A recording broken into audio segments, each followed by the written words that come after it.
тілім ағым бол, ұятың бол, тұр бетте, өзге тілдің бәрін біл, өз тіліңді құрметте деп, Қадыр Мырзалиев шынағандай, балалар, біз өз тілімізді қадірлеуіміз керек. Ендеше, бүгінгі қазақ тілі сабағын біз бастаймыз. Ендеше, сабақты қандай күймен бастаймыз, балалар? Керемет! Көңіл күймен сабағымызды бастаймыз. Сабағымыздың негізгі мақсаты сөйлемнің бірыңғай жүйелер арасындағы тыныс белгілер, үтір, қосып деп қойылды. Сөйлемнің бірыңғай жүйелерін ажыратуды үйрету және мәтіннің негізгі бөліктерін үйрену, алып үйрену. Тақтада өлең берілген. Кім оқып береді? Керемет қылып. Келе ғой қарақат.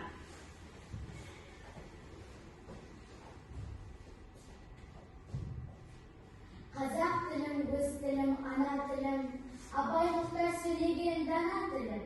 Қастерлейді ұл қызым, мәңгі сені, болашағым бақытым, дара тілім. Керемет, жақсы, отыра балалар, осы өлең жолдарының ішінен сөйлемнің бірыңғай мүшелерін табуымыз керек. Қана кім беткен? Керемет, бәрі беткенімізде. Келе ғой, Фатима.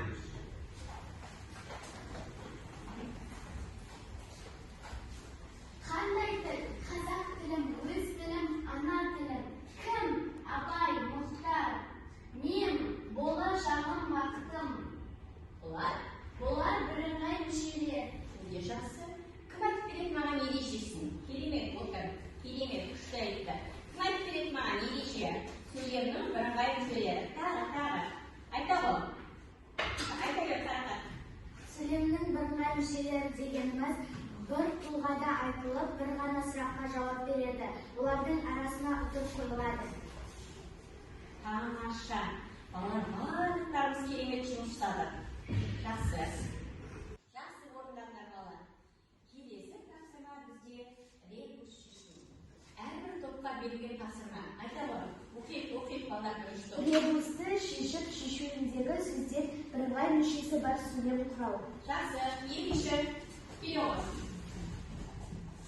Ребусты шешіп, шыққан сөзге дыбыстық талдау жасау. Жақсы. Үшінші топқа қандай тапсырма бар екен? Ребусты шешіп, шыққан сөзді сөз құрамына талдау. Балалар түсінікті ме? Иә. Енді ойланып, ребусты шешіп, жұмыс жасаймыз, қағазға жазамыз. Кестеуде. Ойланам.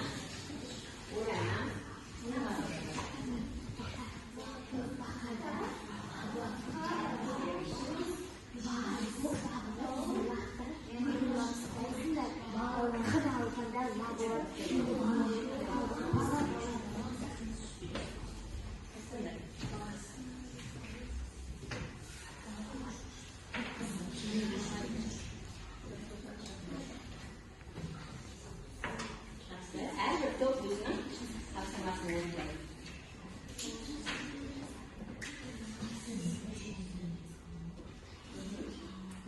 Бірыңғай сөз сөйлем ойлау.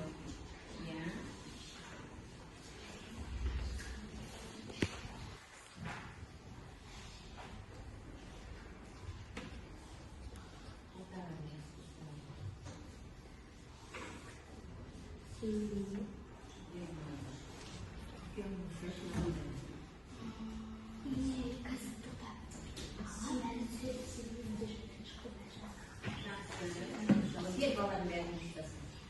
Бер.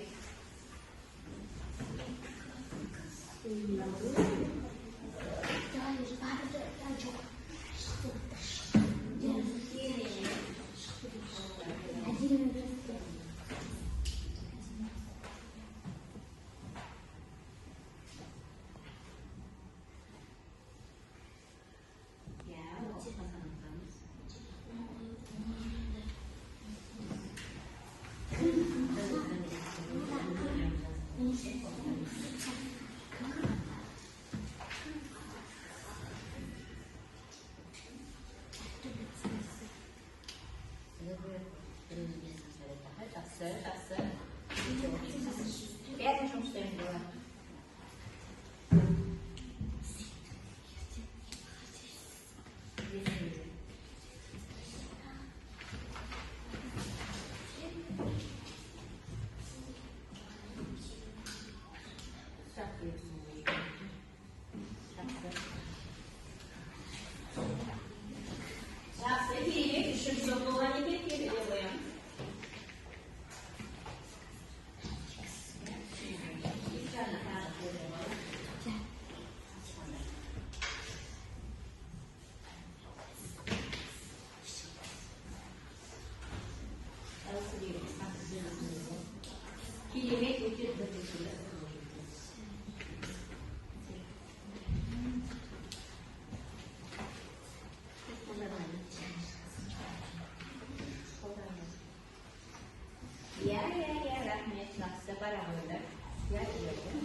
필요하다. üçüncü top koyarsın.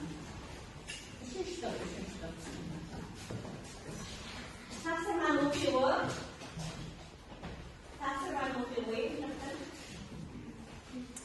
Ребусты шешіп шыққан сөзді сөз құрамына талдау.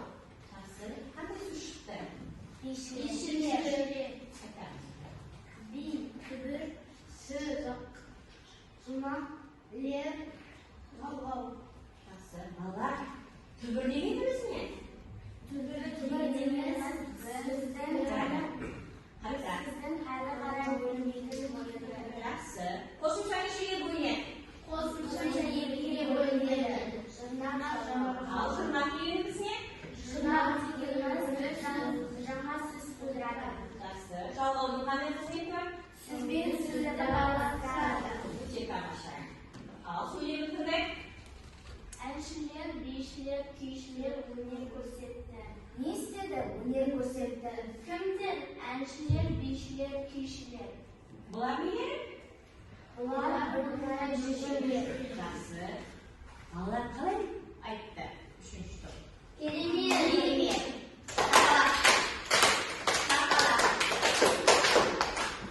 Жақсы отыра қойыңдар, керемет. Екінші топ. Келе қойыңдар, екінші топ.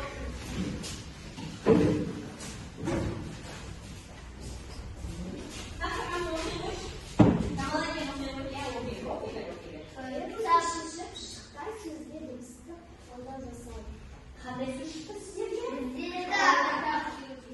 Кітап екі буын, бес әріп, бес дыбыс. К дауыссыз қатар, дауысты жіңішке, К дауыссыз қатар, А дауысты жуан, П дауыссыз қатар. Өте жақсы. Балалар, біз басқарма арқылы бағалайық. Керемет екен. Екінші топтар өте керемет. Жақсы, отыра қойыңыздар. Ал бірінші топты қарайық.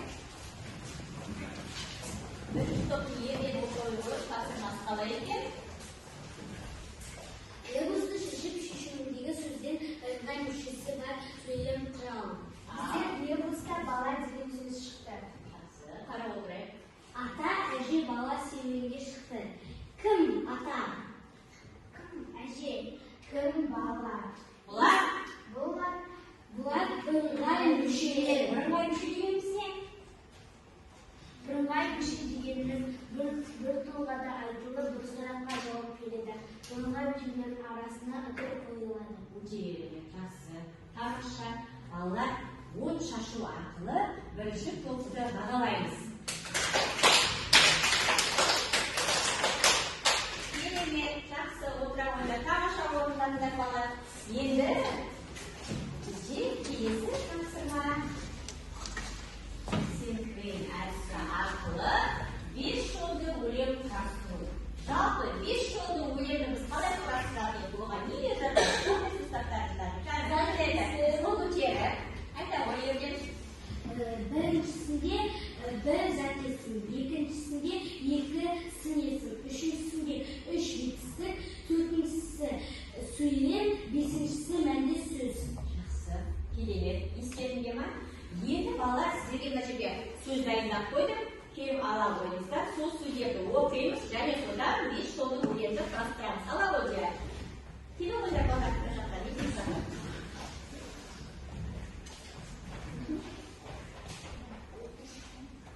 Жақсы. Қандай сөз шықты? Оқушы. Сіздерде қандай сөз шықты балалар? Нан. Сіздерде? Кітап. Ой, керемет. Қажет құралдар екен, қажет заттар екен. Ал ортаға керемет қылып 1, 2, 3, 4, 5 деп жазамыз. Басталды. 1, 2, 3,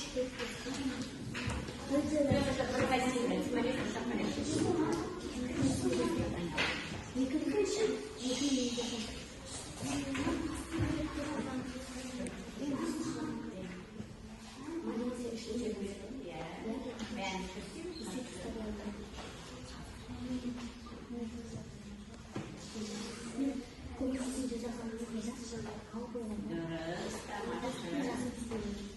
Fiziklerimiz ya. Al nereye al koyuyorken?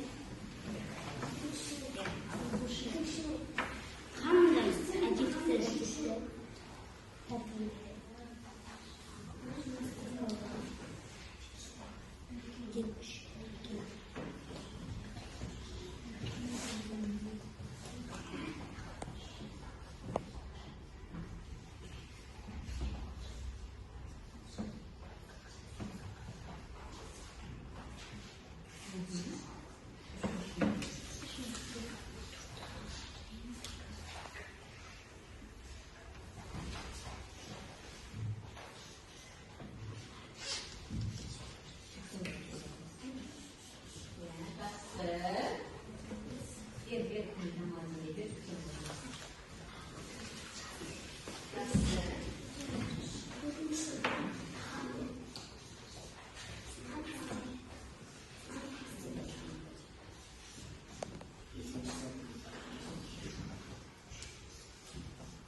Üçüncü top daha da birinci golü bir numara iyi verile bağlar.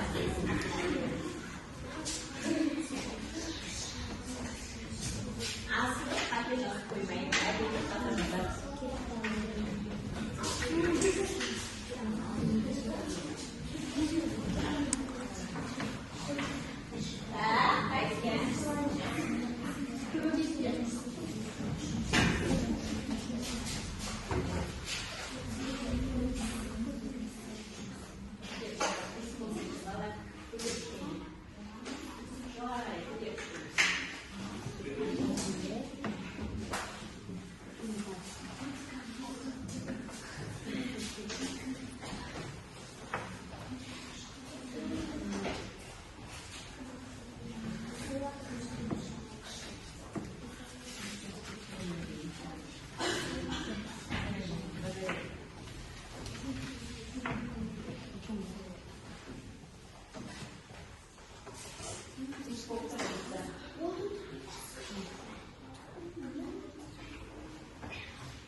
Оқушы әдепті ақылды.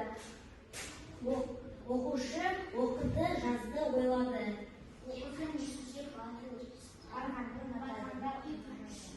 Оқушы шәкір. Дұрыс па балалар? Иә. Ал, бұл шашу арқылы бағалайық. Тамаша. Қате жоқ па? Қалай жазылған сөйлем?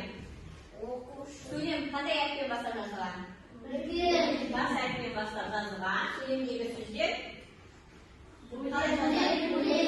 жазылған. Сөйлемнен кейін бәрі жақсы екенбіз. Тамаша. Отыра қойыңдар балалар. Керемет. Екінші топты қарайық біздер. Ал қарап отырыңдар балалар, қате бар екен.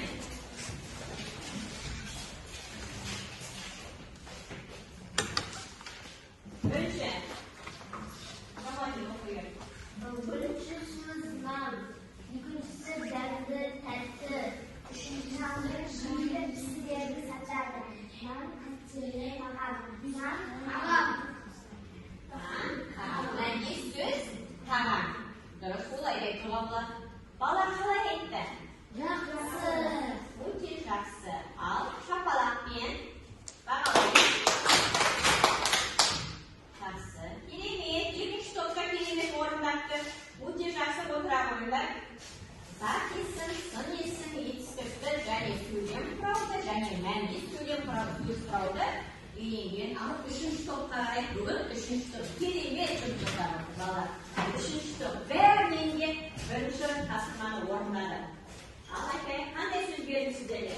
Kitap hakikaten okundu. Kitapta okuyun, zamanı görülür. Kitap bilim nereden sustadı. Сусын Susundatadı. Ya kaç kare? Bir bakarız. Ya жақсы. Сусын даттады, ya. Kitap balık. Керемет. Мәнде сөзі қандай? Balık. Әрине байлық. Біз кітапты оқысақ, біздің рухани дамимыз, байимыз деген сөзді. Керемет. Ал балалар, біз бас бармақ арқылы үшінші топты бағалаймыз. Ой, бәрі кереметсіңдер балалар. Отыра қойыңдар. Жақсы. Балалар, түсінікті ғой тапсырма. Ерекшені жаттаймыз және 41-ші жаттығу 90-ші бекітілген тапсырманы үйге орында келеміз. Бүгінгі сабақта біз не үйрендік? Söylemin бірыңғай мүшелері табуды үйрендік. Тамаша. Сөйлемдегі бірыңғай мүшелердің арасына тыныс белгілері қоюды үйрендік. Керемет. Айта бақыр. Үтіріп қосылып тек қоюды үйрендік. Я, жарайсыңдар. Тағы да балалар, не үйрендік бүгінгі сабақта? Бірыңғай мүшелер туралы мағлұмат алдық. Мәтіннің негізгі түсін белгілеуді үйрендік. Өте тамаша. Тағы да үшінші топтан сұрайын балалар. Синклейн жасап үйрендік. Керемет, я. Тағы, сабақ қалай? Ұнады ма балалар? Сабақ өте оңай. Тамаша. Жақсы балалар. Ендеше біз бүгінгі сабақта не үйрендік екен? Біз ребустарды шештік. Шешуіндегі сөздерден бірыңғай сөйлемдер ойладық. Оларды сөйлем құрамына қалдадық. Және сөйлемді сөз құрамына қалдай отырып, біз барлық өткен тақырыптағы ережелерді бәрін қайталадық. Өте керемет. Балалар, мен сізге ризамын. Қазақ тілі мемлекеттік тіл, орыс тілі ресми тіл, ал ағылшын тілі жаһандану тілі. Ендеше